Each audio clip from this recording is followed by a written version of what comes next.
Hi, welcome back to Community Calendar. I'm Erica, the host this week, and I'm with Terry from the United Way. And this is the first time we've had you here, right? Yes. So I'm so happy you're here. Let's hear about what the United Way is up to and how we can get involved and what's coming up. Well, thank you for having me today. And I've been now a part of the United Way of Becker County in this current role just a little over 3 years. And what I've found is there's always something going on.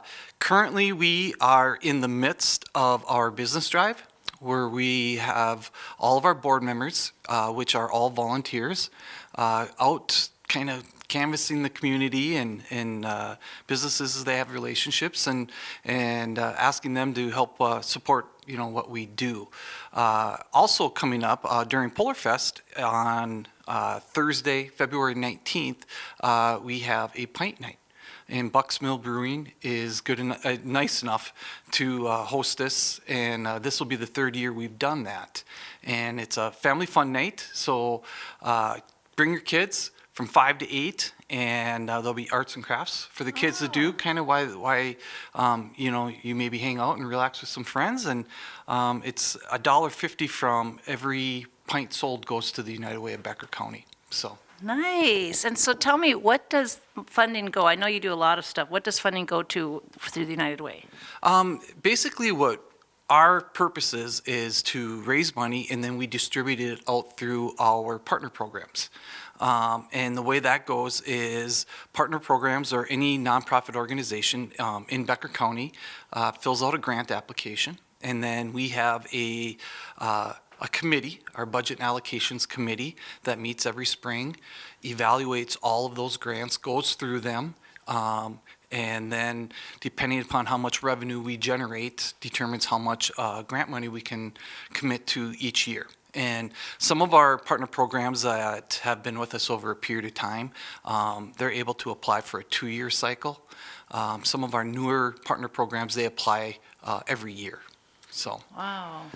Yeah, a friend of mine who has sadly passed, Dan Tiggis, he donated every month through his paycheck. Yep, and we do have that available through our employee drive. So there's a number of businesses in the community that allow their employees to do that out of their monthly check. That's the easiest way to do it.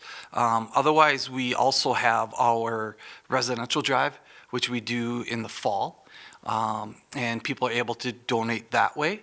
And then, so basically, it's our three main revenue streams are through our business drive, which is currently going on, our employee drive, which you just mentioned, and then our residential drive. Those are our three primary ways that we generate that money to distribute out to our partner programs. And then we also have some in-house programs. Our one that most people are familiar with in the community is our backpack program. And that basically is making sure kids do not go home during the school year on the weekends without food to eat. And I don't think people are always realize how significant that is in our community, the food insecurities. So that's been a staple of our program for a long time, and it's a great way for us to be able to help out. I didn't know you were behind the backpack program. That's your program? Yep, that is our program, and that's an in-house program.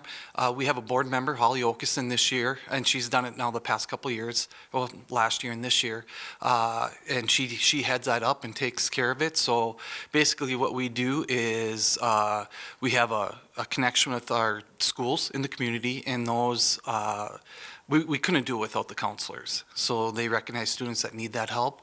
And then they order the bags for us, and then we order them and have them all delivered.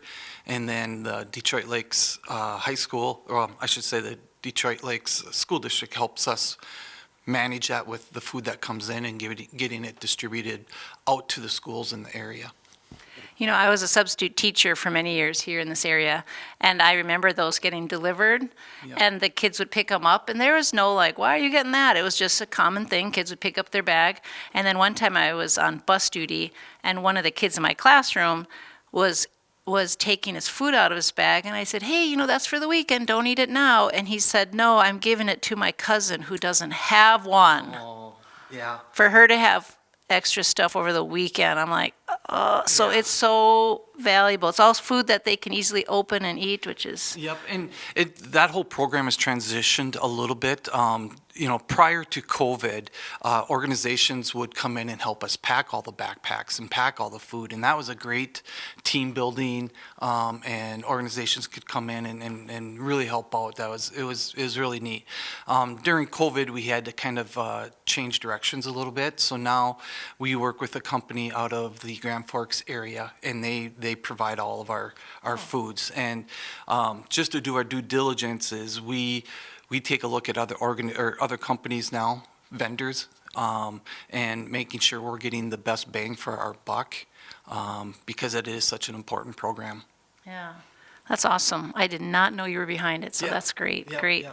And to be honest with you, I think there's a lot of that. People don't know all that we do, especially with the amount of relationships we have in the community, with the amazing nonprofit organizations that we have in this community. And it's really, it's been one of the best things for me is to see that hand in hand going on with those, the gifts that they provide to students, adults.